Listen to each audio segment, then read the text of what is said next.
Mrs. Del Valle here. Today we're going to practice dividing with our box method. We have a dividend 508 and we're going to be dividing that total amount by the divisor 3. The first step with using the box method is you're going to need to draw a box. Okay, now the number that goes inside of the division box is the dividend. That's the total amount. So our dividend that we want to divide by 3 is 508. When we use the box method, we're only going to write the place values that we have in the number. So I see that I have a hundreds place value and a ones place value. I have 500 and I have 8. 508 is the total dividend. I still see my total dividend 508 inside the box. I'm dividing that by 3. We are just writing the place values separately to make it easier to divide such a big number, right?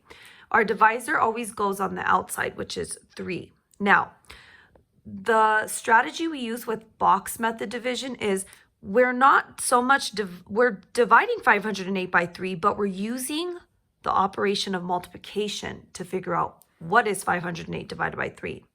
What we do in box method is we multiply the divisor 3 by numbers that get us closest to these dividends on the inside, okay? So 3 times what can get me closest to 500? Well, 500 is a big number. So let's just look at the number 50. 3 times what can get me closest to 50? Some of you probably don't know it off the top of your head. That's okay.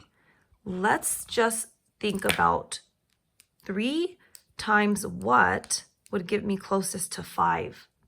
I know 3 times 1 gets me closest to 5, and I have 500, so I can just add zeros to make it 3 times 100 gets me closest to 500. What is 3 times 100? Well, it's 300. It's not 500, but that's okay. That's the beauty of the box method. You just want to get as close as possible. Now that I only have 300, I have to subtract that from my dividend 500 because I can't just not pay attention to the 200 that's still left over. Now, this 200 is still part of the dividend. I need to bring it up to the next column and add it to 8 because I still need to keep dividing 208. Now, 3 times what can get me closest to 208? Well, 208 is a big number, guys. Let's just look at 20. How about that? 3 times what gets me closest to 20? Well, I know 3 times 6 gives me 18, right? Gives me 18. So wouldn't 3 times 60 give me 180? Absolutely. We need to subtract and find out how much do I have left as a dividend still. 8 minus 0 is 8. 0 minus 8, ooh. How about we just do 20 minus 18 instead of borrowing to make this? 20 minus 18 is 2, but if you wanted to borrow, you could have made this a 10 by borrowing from this 2 and make that a 1. 10 minus 8 is still 2. 1 minus 1 is nothing, okay? Now, 28 is still left over. What do we do with that? You bring it up. It's your new dividend. Keep building onto the box. 3 times what gets me closest to 28? I know 3 times 8 is 24. So let's do that. 3 times, oh, actually, we can go closer, can't we? 3 times 9, yep, is 27. If I subtract, I get 1 left over. Can I multiply 3 by anything to get 1? No. What do we call that then? That is our remainder. Now, I've divided 508 by 3 by doing the inverse. 3 times what gets me closest to my dividend 508? However, how do I write the quotient? What is the actual answer? Well, these are right here what we call partial quotients, meaning they're part of the quotient, they're part of the answer, but we need to add them all up to find the total quotient. Add them up, you get 169 and remainder 1. Mrs. Del Valle, how do we check our work?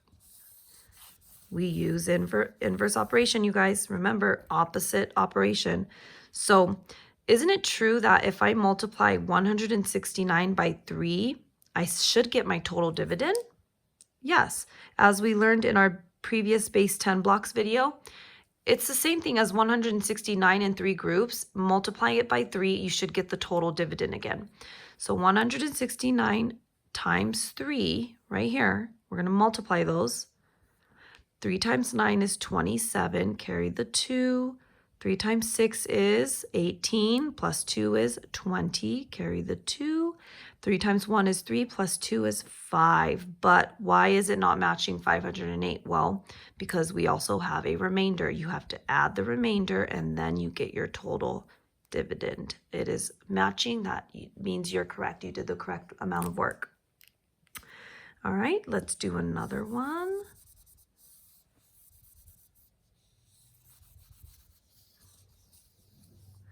And this time we'll do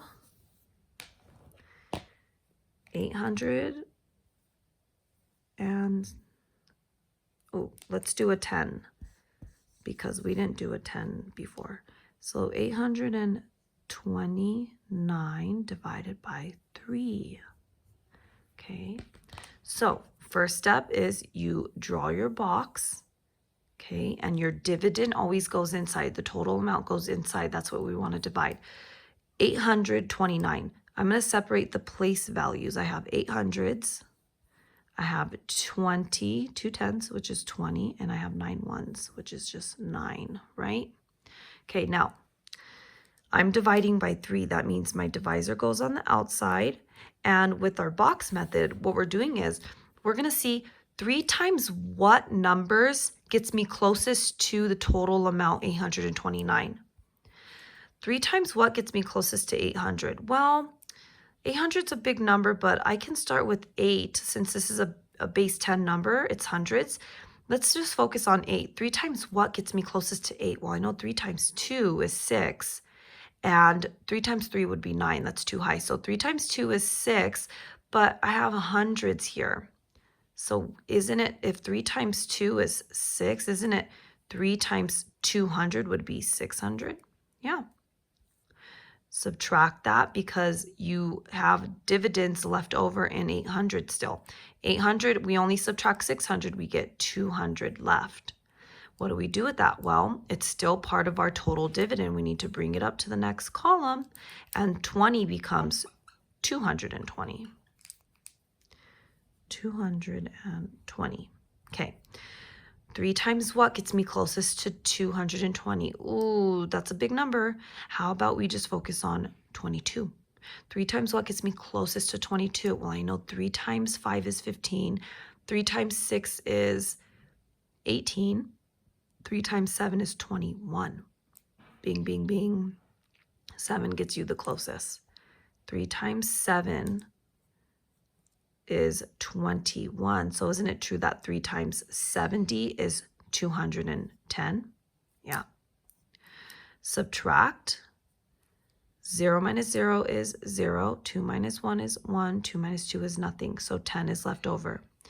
Bring up the 10 to your next dividend. This is your new dividend. 9 and 10 make 19 now.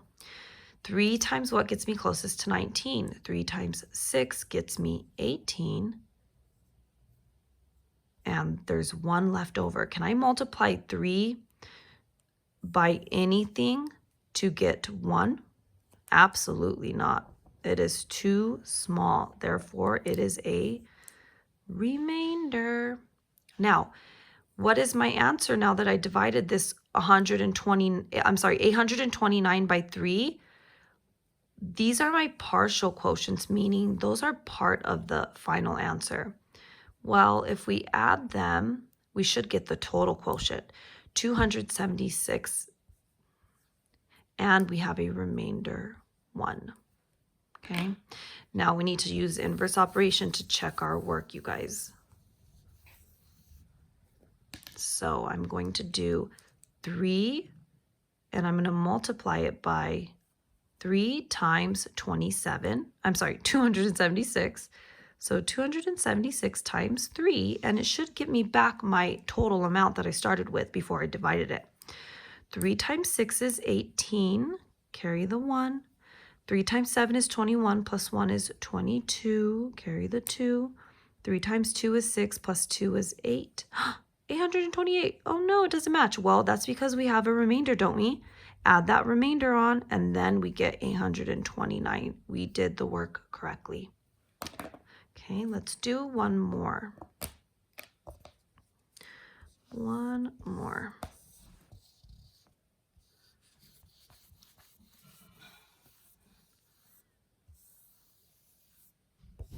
Okay. One more.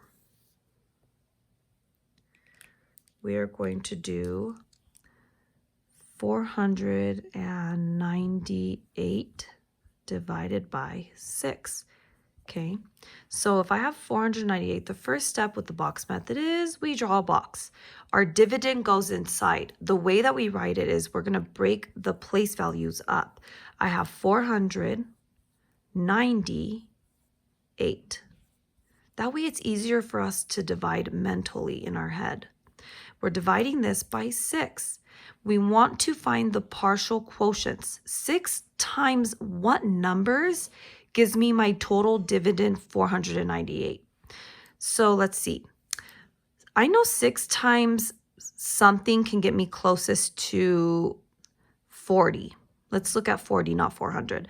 6 times what is 40? Let's see. 6 times 6 is 36. 6 times 7 is 42. Too high. So let's do 36. Ooh, sorry. That's the answer. 6 times 6 gets me closest to 40. What is 6 times 6? Oh, it's 36. Well, then isn't 6 times 60 360? Absolutely. Okay, 0 minus 0 is 0. We need to cross that out, make a 10, and borrow it. Make that 10 by borrowing from 4, which is now going to be a 3. 10 minus 6 is 4. 3 minus 3 is nothing. 40 is my leftover dividend. You need to bring it up, add it to your next dividend, 90. 40 and 90, I know 90 and 90 with another, we're going to add 40. So 90, I'm going to count by tens. 90, 100, 110, 120, 130. So 130. That is my new dividend. 6 times what gets me close to 230? Well, let's not think of such a big number. Let's look at 13. 6 times 2 gives me 12. So then 6 times 20 should give me 120, right? Subtract it because there's dividends left over in there. 0 minus 0 is 0. 3 minus 2 is 1. 1 minus 1 is nothing. 10 is my leftover dividend. I need to add that to my other dividend, which is 8. 8 and 10 make 18. 6 times what number gets me closest to my dividend? 18. 6 times 3 is 18. Beautiful. No remainders left over. So my partial quotients, part of my answer, is there.